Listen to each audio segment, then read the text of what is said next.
My older sister Nora, 42 female, and I, 34 female, stopped talking 3, almost 4 years ago, after she said multiple hurtful things about my infertility.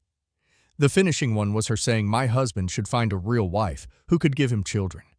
I'd let her get away with so much because I love my family, including my 3 other siblings, and I didn't want to make life more difficult for anyone else. But my husband told me I shouldn't destroy myself so everyone else could be happy.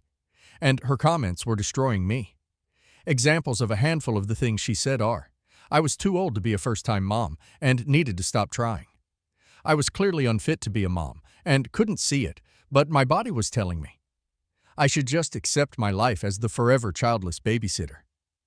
Nobody else in our family had trouble getting pregnant, and I was clearly the loser of the family.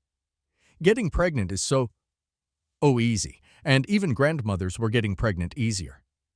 The rest of my family was understanding when it went too far, and I couldn't cope with her anymore. They knew my husband was extremely bothered by Nora's comments too, and he was on the verge of losing his shit with her. My husband and I continued trying to have children together, and last year we were successful after our one last time, IUI. My pregnancy was very complicated. We knew early we were having twins, but my body did struggle, and I was hospitalized on and off during my pregnancy, and stayed in the hospital from 7 months until delivery to keep all 3 of us safe. It was after the birth of my children that Nora reached out and said she wanted us to repair our relationship. In her original reaching out message, she congratulated me on the birth of my daughter, but not my son. And she talked about how exciting it was to have a little girl in the family. At no point did she apologize for what she said or recognize my son other than saying the twins one time.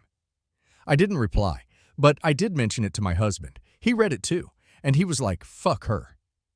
Nora reached out again after 2 weeks with no reply, and she was like, I think you might have missed the message, and she told me again she wanted to reconcile.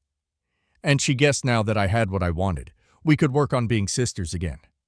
Once again she mentioned how she couldn't wait to see my daughter.